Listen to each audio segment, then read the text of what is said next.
Hello and welcome to Beyond the Stage, our learning and engagement podcast. My name's Paul, the learning manager at SRT. And today we have our guest, Gaurav Kripalani, who's our artistic director here at SRT. And just a reminder that our podcast is here to give you some tips and tricks and insights into the world of arts and theatre. Gaurav will be exceptional at this today with all his experience. So thank you for joining us, and let's go beyond the stage with Mr. Gaurav Kripalani. Hello, Gaurav. Hi, Paul. Thank you so much for coming onto the podcast. It's really great to have you. I'm thrilled to be here. Brilliant. So we have this little trick for the podcast where we start with a truth, lie before we do any introductions, just for a little bit of fun.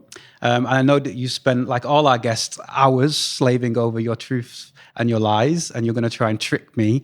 Can you give me 3 statements, and I'll try and guess which one is the lie. I had drinks at the Hyatt Hotel with Kevin Spacey and Quincy Jones one evening. I knew that you would be able to pull out some brilliant statements. Okay. I jumped out of a plane skydiving and held up a sign which said, "Happy New Year to everyone at SRT." I took Ian McKellen on Channel News Asia. Yep. And he caused a complete panic when he told the host, "Please take me to all the gay bars in Singapore." And the host went ashen. Which one's the lie? Oh, man. I mean, now this is what I said to you earlier. All of them could be true. Mm-hmm. You're referencing definitely actors that I believe have been involved in different projects while you've been at SRT. Okay. I really want Sir Ian McKellen at the radio to be true, but I'm going to say it's the lie. It's true. It's true? It's true. We took him to Channel News Asia, and there was a lovely host, the 2 hosts to do the morning show, and they're interviewing him. And at the end of that, he's like, I can't remember the host's name, but he basically said, "I'm sure you know where all the gay bars are. Could you take me?" And he went ashen, and they cut to credits, and that was the end of the interview. That was that. Mm-hmm. Brilliant. I feel like you probably jumped out of a plane. Mm-hmm. So maybe then there's a lie within the first one. So the first one was a lie. Okay. Yep. What were you lying specifically about? Location in both of them. Okay. Yeah. But I mean, could have been true. For sure. Brilliant. No, thank you, Gareth, for playing the game with us. So ultimately, we'd love you just to have a go at introducing yourself. And we always say you can just introduce yourself in any way you like. So who is Gaurav and what do you do?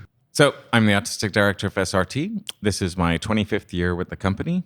I love to tell people the truth, which is in 25 years, I've never, ever woken up not wanting to go to work. I love what I do and always have. What a nice thing to know that your passion is your work and that you can get up with a spring in your step for that. Where did that start? Have you always had an artistic theatre family, or what inspired you there? Yep, my father did, and I did my first play. I must have been a pantomime when I was, 6, 7, 8 years old, something like that, and decided, this is it, I love this, and wanted to do it. And then I kept doing school plays, and then I just, knew this was my life. This is what I was going to do. So I went off to college, got a theatre degree, came back, thought, I'm going to be an actor. And the opportunities 25 years ago were few and far between. And one of the things that fueled the journey I've been on is, how do I create those opportunities? Okay. And how do we grow the art scene and develop the art scene so that it can become an industry? I'd love to know a little bit of what was 6 and 7-year-old Gaurav like? Was you a child that just loved to be on stage and found that theatre bug? Was it something that you had to kind of work at? And just could you paint us a picture of young Gaurav? I loved it. Yeah. Once I was on stage, I was super happy. I remember I did a play in school, and I must have been, 10, 11. and put on a character voice and did it at interval. The teacher came backstage and goes, guys, you need to learn to project. You need to be louder. Everybody except you, Gaurav. You tone it down. So I was Brilliant.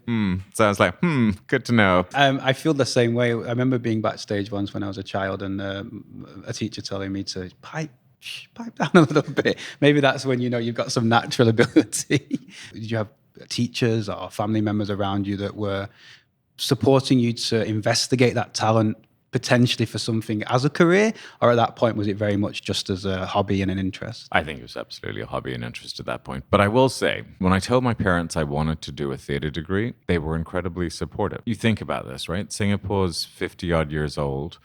25 years ago, there was very little theatre, certainly nothing on the scale that happens now. And for an Indian kid to tell his parents he's not going to be a doctor or a lawyer and wants to be an actor, and his parents said yes.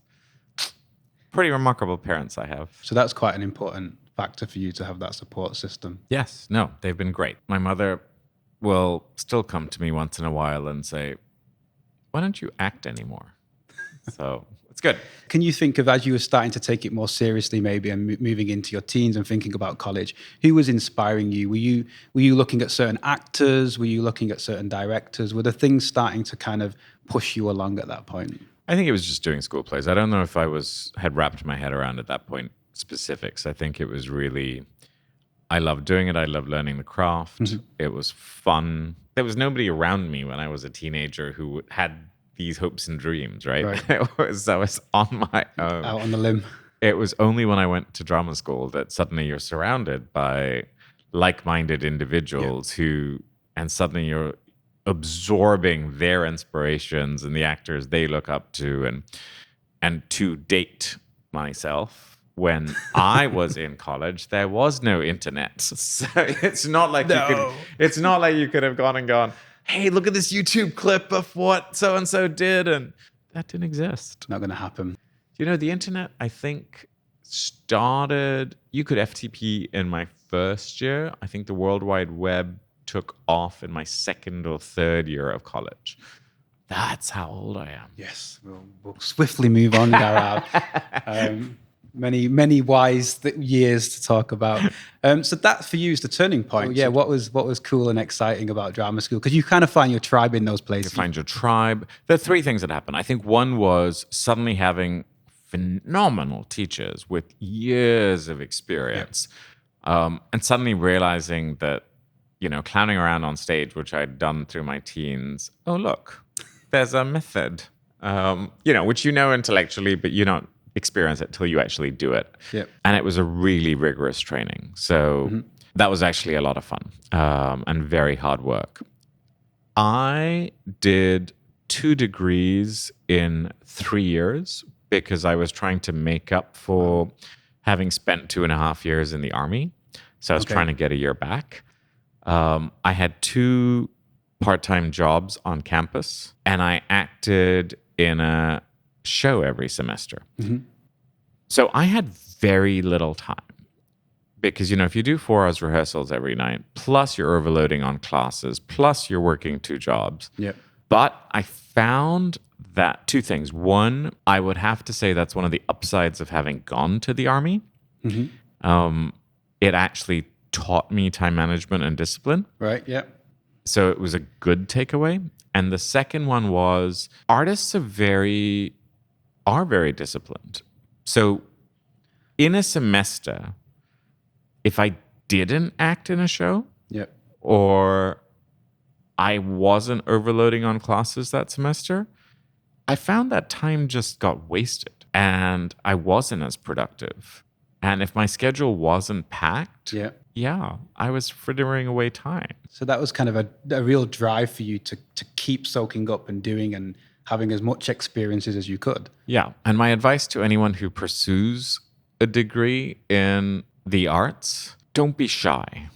I think one of the things I regret is everyone has ego, right? Mm-hmm. Especially when you're competing for a role. Yeah, absolutely. And you're auditioning and you desperately want that role and there are all your fellow theater majors out to do that as well. That you want to look good and you want to excel, which is fine. But, the grown-up me regrets not taking more chances and being more silly and stretching myself. Yeah. And, I wish I'd done more singing classes. I wish I had done more dance. I wish I had done, it was like, I'm not good at dance. I need to do 4 classes to get my degree. That's it. I'm going to do it. Yeah. And the point of doing a college degree is you can take all these electives for the same price. And I regret not doing that. So to young people, don't be afraid of looking stupid. You did 2 degrees. Were they both within the same subject? No, I did a political science degree as well. So I did a Bachelor of Science, a Bachelor of Arts. And my degree actually says Bachelor of Arts in Theatre and Dance, which just cracks everybody up because, we all want to see you dancing on stage. And when you do, you'll be like, what college was that again? let's not send my kid there.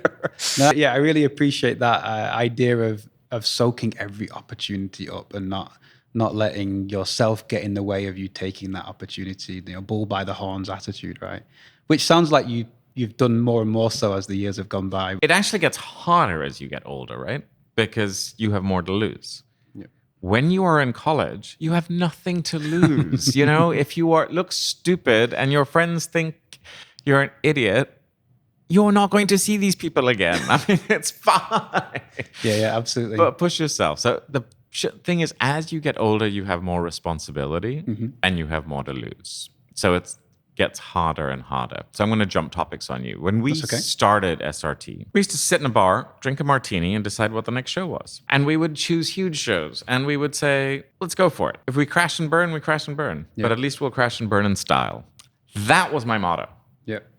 In the first few years of SRT, it was exactly that. Shoot for the stars. If we're going to shoot for the sun, if we're going to crash and burn, then everybody will know about it. We can't do that anymore because there were 3 of us. Now we have a staff of 25. People's livelihoods and salaries are dependent on the decisions we make. To get government grants, we need to plan a season 3 years in advance to apply for the grant. You can't just wing it. It's a lot more challenging now. Yeah, so enjoy those freedoms when you have them, eh?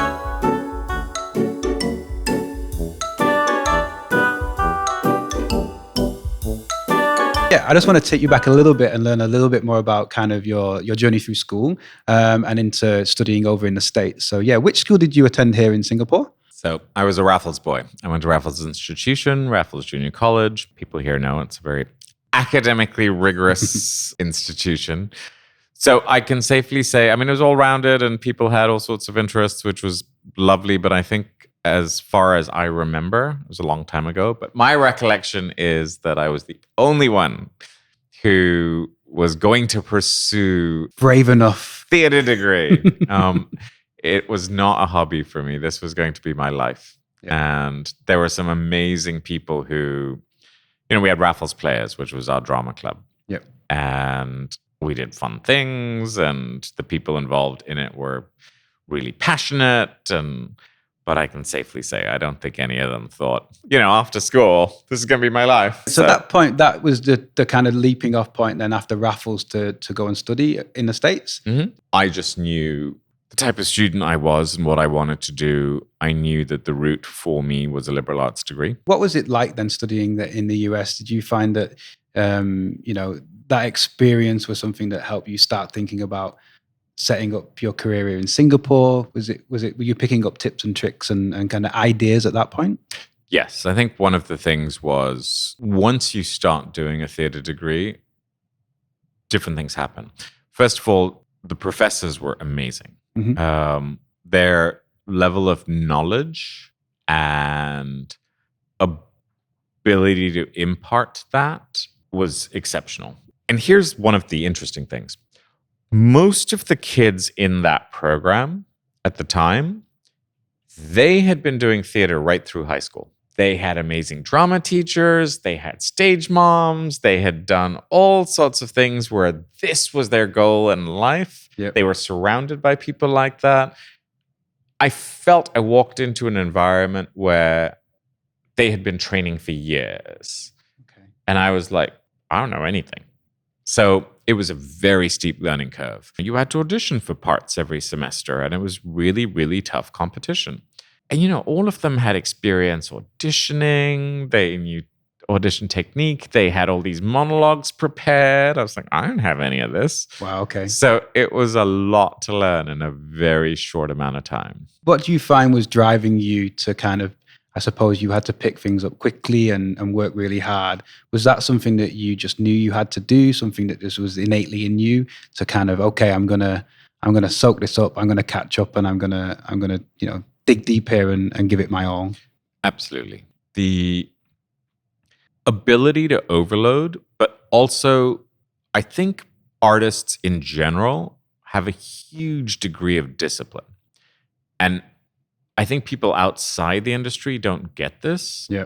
But to rehearse constantly and get better and better through the rehearsal process is very hard work. Mm-hmm. And artists work very hard and manage, your average artist here, unless you are in your top, 10 actors, people need to be doing other things to pay the bills. You need to be teaching, you need to be freelancing, you need to be in rehearsal, you need to find different ways of bringing in income. Absolutely, yeah.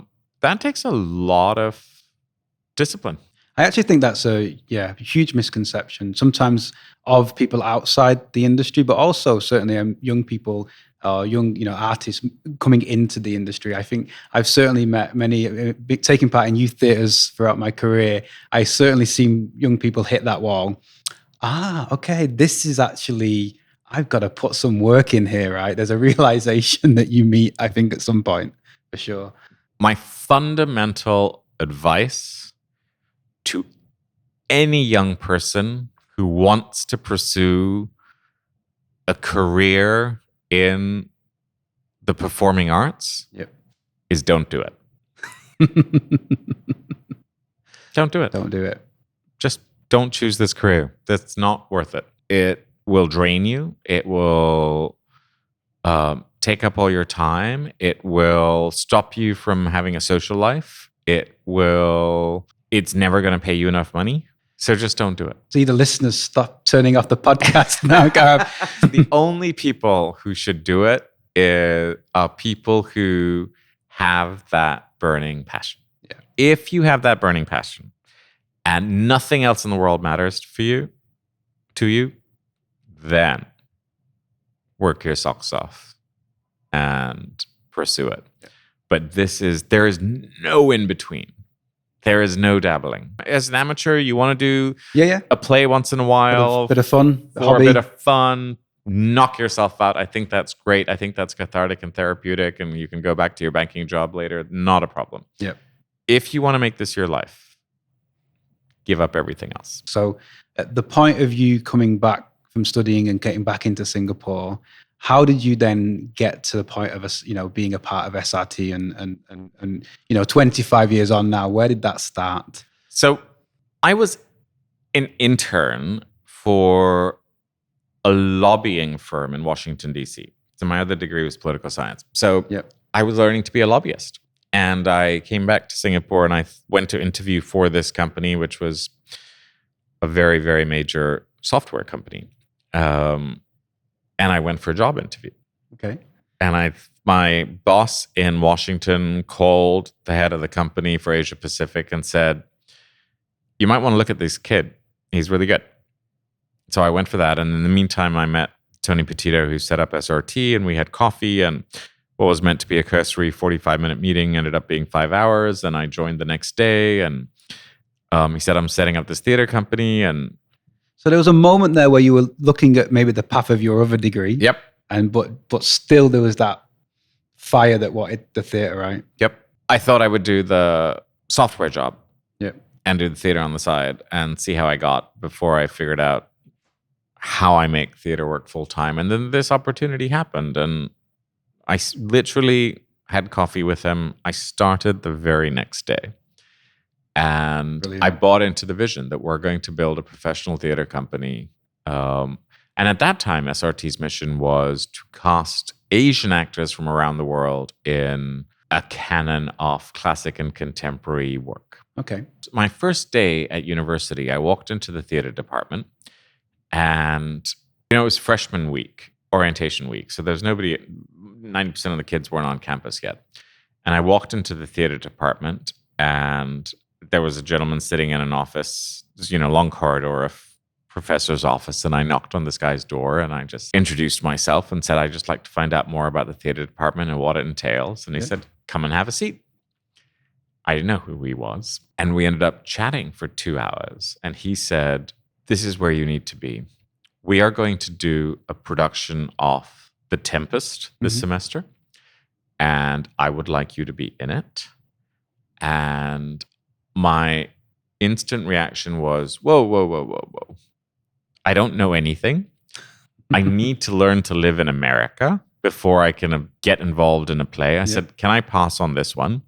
And I would love to audition for the next one. And he's like, no, you're going to do this. And be in the theater department. And I was just in shock. I was like, I can't cope with this, right? I've got culture shock. I've got all these other things happening. Much to think about. And he said, no, you have to do it. And it turns out that he was an amazing director. He was the head of the theater department. He happened to be sitting there with his door open. So A, I had got the right guy. Yep. B, freshmen don't get cast in main stage productions. Okay. You only get cast in your third or fourth year. So I didn't realize that, wait, this is a rare opportunity that I'm blowing.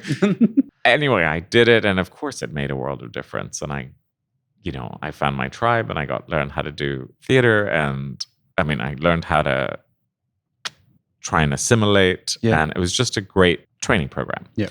So fast forward 3 years later, and I'm meeting Tony Petito, and we're having coffee. And he says, okay, we're going to do a musical called Sing to the Dawn. And I want you to play the teacher. And I was like, I don't know you. I'm not sure what this is. Deja vu again. I cannot sing. Why would you cast me in a musical? I'm not doing it. I'm happy to join you. I'll, learn the ropes, and then maybe I'll audition for another one. And he's like, no, you need to be in this show. And I was like, how does this keep happening? And I did it. And the point of this story is what I learned in those 3 months working on a professional show at SRT was leaps and bounds more than I learned in 3 years at university. Okay. The university was a fabulous foundation. Yeah. But suddenly being in a professional theater environment, it's like, whoa, this is a whole new league.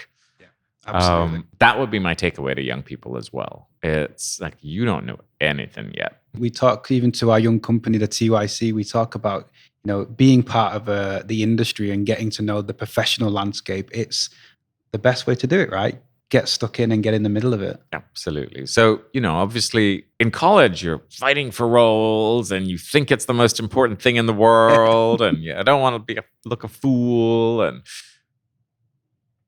I have to say that musical, suddenly we had Tony Award nominated performers. You worked on equity rules. You had West End creative team, like a set designer and sound and lighting. You're like, whoa, this is not that sheltered little. Yeah, this is the big league now. Hey? This is the big league now. And then you think about it, the big league again is 25 years ago in Singapore, which is, nothing like what the scene is like today. You're now an artistic director, and so you're very much part of the performing arts business as well as the artistic programming. Where does that gear change for you, or is it kind of all part of the same process? No, it's completely different. One of the reasons I started with SRT was because I was like, wow, I'll just cast myself in a play every year. Brilliant. I can do that. Who's going to stop me? I get to fulfill my my acting desires. But what happened was we were struggling to keep a company afloat and to build something that was going to survive forever. And that was all time consuming. Mm-hmm. And like if I went and acted in a play, then in those days, there's nobody else. Like if I did that and I vanished for rehearsals for 4 or 5 weeks, then the company falls down. Yeah. And that really wasn't how I planned it, that I would end up spending more time trying to raise money and put together spectacular productions that I wouldn't have time to act. So I think it was, I mean, I did a couple of shows, but I think it was a good decade before I felt, okay, I can act in a play now and spend 4 weeks in rehearsal and not worry about SRT. I'm going to ask you maybe a tough question. Which do you prefer? Interesting time to ask that question, because until a year ago, the instant answer would have been, of course I want to be on stage. That's my passion. That's my dream. I would choose being on stage over anything. Yep. And even if I can do that once a year, I'm super happy. That would work, yeah. And there's a large element of that that's still true. But COVID, I think, has changed a lot of things. I think everyone changes their priorities. We've all learned different perspectives on life. Working and looking after SRT through COVID and keeping our team motivated and excited and supporting everybody has become very important. But I did act in a play. So, yes, I did the commission with Adrian Pang and Ivan Heng. And it was amazing on so many levels, right? I mean, Wild Rice, Pandemonium, and SRT, these three competing companies the artistic directors coming together to act in a play. Like without COVID, that would never have happened. Yeah, true. And they became such an amazing support network for us, right? We could commiserate with each other. We had people to call to ask advice. One of the things I've always felt is there was no mentor for me to go to because we were charting a whole new course in uncharted waters. There was nobody I could turn to for advice in Singapore. And I just think having the support system was great. But the point of this was when you get older, it's infinitely harder to learn lines. And I was like, wow, this wasn't so hard in the past. I mean, part of the challenge was obviously I was also running a festival and being the festival director and canceling a festival and programming a festival during COVID was a little distracting. It was incredibly hard to focus in the rehearsal room when everything was falling apart around me. But we did it and I'm incredibly proud of it. And it was a brilliant piece for its time. And I've got some amazing friends at the other two theater companies that have emerged from it. So I'm really glad we did it. But I found the acting part hard. Yeah. So it would be interesting to do a show where I don't have a gazillion distractions and see whether it's... Because that's potentially the switch for you there. But maybe when you had a bit more time to invest, you might find the love for that again more deeply. Brilliant. Thank you. You mentioned one thing that I'd like just to touch on in this section, which is about mentorship. You in Singapore, as you say, that you're kind of part of a group of theatre professionals that have been, pioneering in many ways. Are there kind of mentors or inspirations around you, whether that's in Singapore or internationally, that kind of you think, I do watch that space and I watch that particular person and they do give me ideas. Oh, absolutely. More organizations, right? And the leaders of those organizations. So I would love SRT to become an internationally known producing house. So that work we're creating attracts artists and audiences from around the world to come and see what we're doing. Mm-hmm. I would love SRT to be creating work that then we can tour internationally.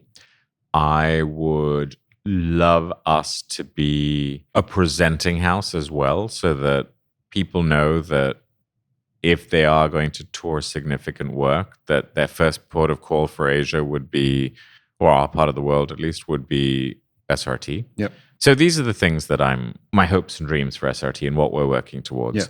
So I look at organizations that have achieved that and what we can learn from that. So you look at the National Theatre in the UK, what they do, how they create work.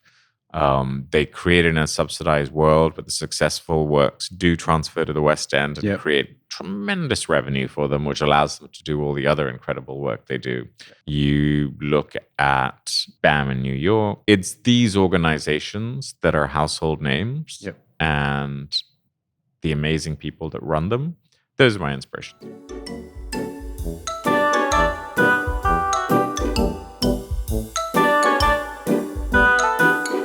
People coming through your casting rooms or maybe even coming for interviews, what are you looking for in that person that lifts them above the people around them?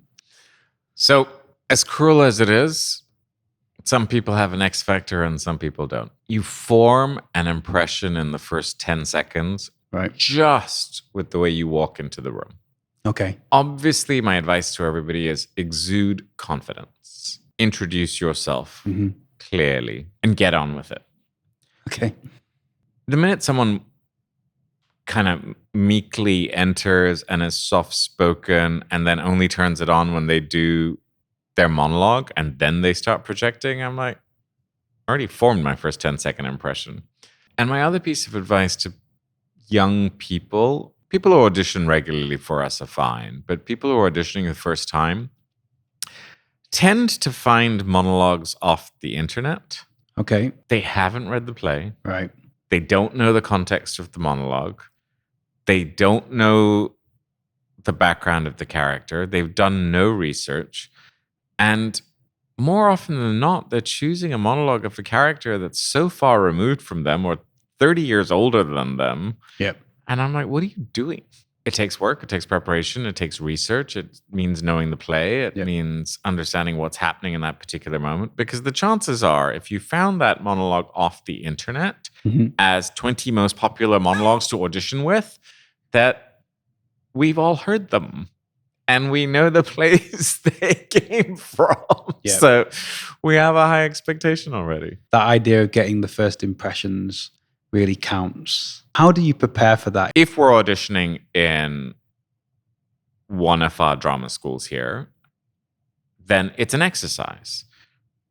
And then I'm very much about, okay, guys, try this, try that. Okay. Maybe if you look at it like this. So to me, that's a guidance process. Yeah.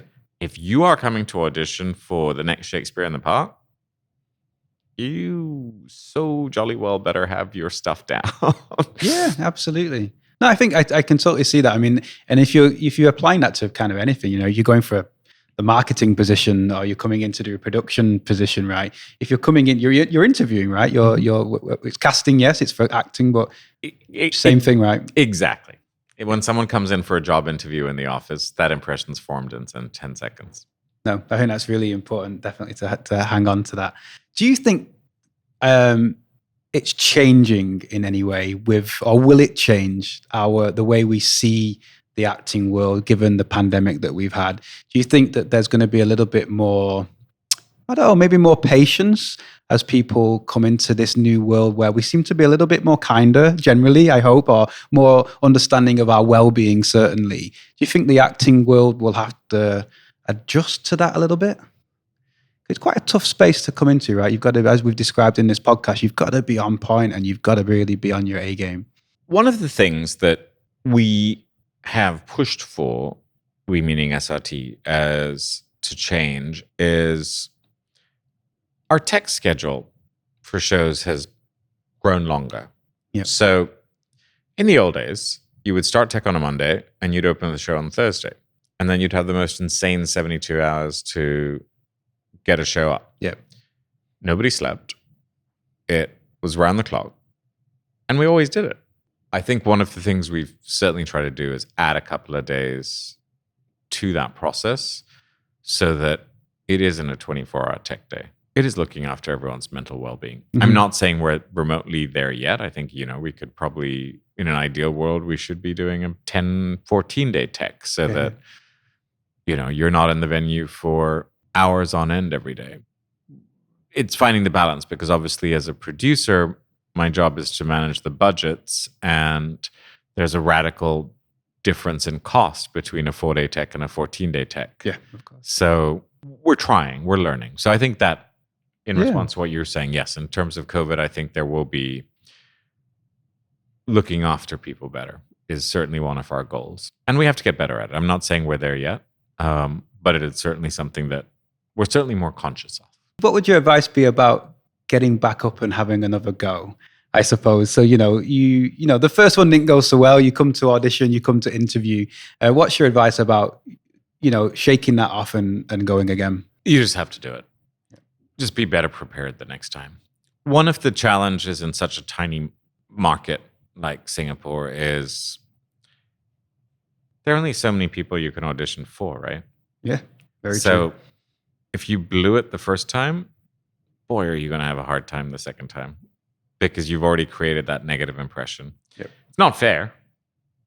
And I would love to think that we are mature enough to say, 2 years on, this person's worked really hard, got a lot more experience, and is going to knock it out of the park this time. Yep. Reality is you're like, oh, look who it is again.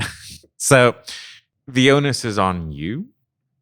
And I mean you meaning the young person who's auditioning the second time. Yep. Work really hard to change that impression. And maybe it's even a question of acknowledging it up front. Maybe it's just saying, I realized that the first time I auditioned for you wasn't up to par, but I have gone for such and such class. I have acted in such and such production. I have worked very hard to improve, and I would love to audition for you again.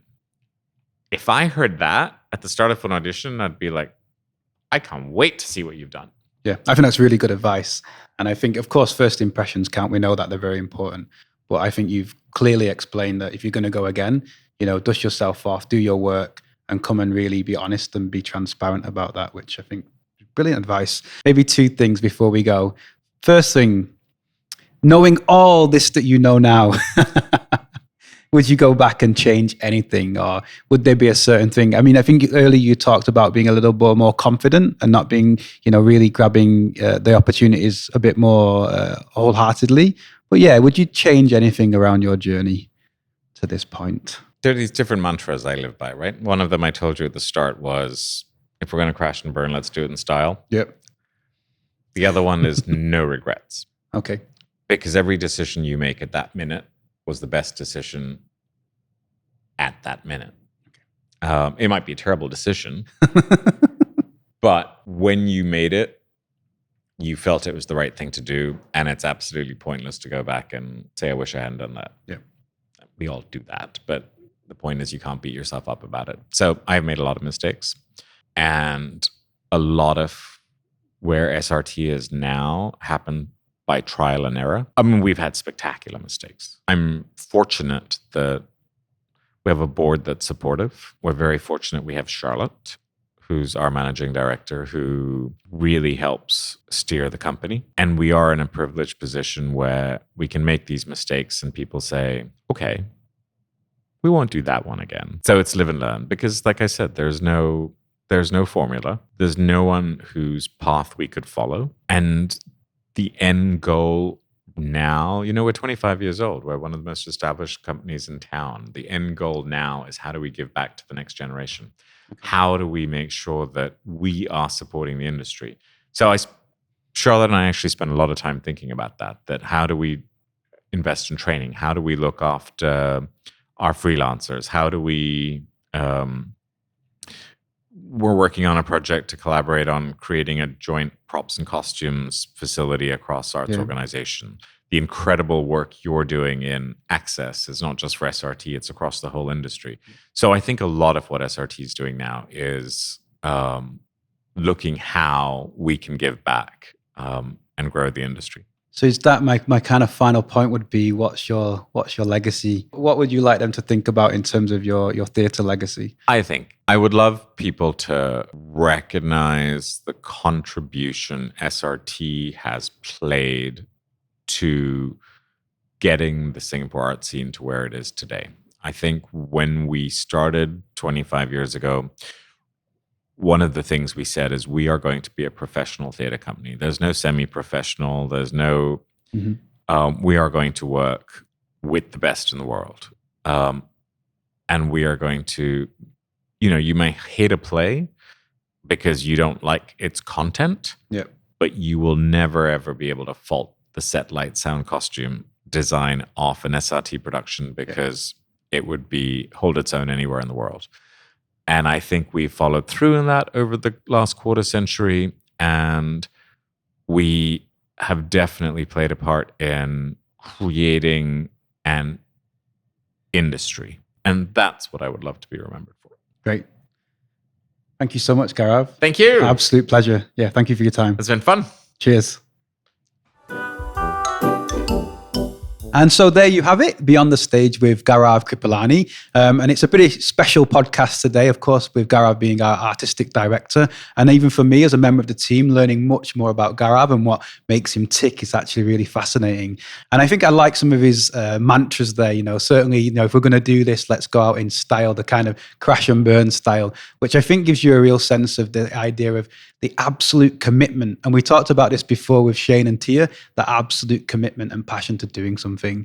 What resonates with me as well is that importance of first impressions, and that you really should do your best to make that first impression count. But just as important, and Gaurav said it at the very end of the podcast, you do get the chance, it's on you to rectify that if it's not gone so well. Go away, think about it, reflect, learn, and come back and be honest and transparent about what happened the first time and what you're going to prove to show you can do, you've improved and you can do better. And I think that's a really good bit of advice. So hope you've taken many things away. Do get in touch with us at learning@srt.com.sg if you'd like to ask questions or learn more about our learning programs. But with that, we'll see you next time when we go beyond the stage. Thank you.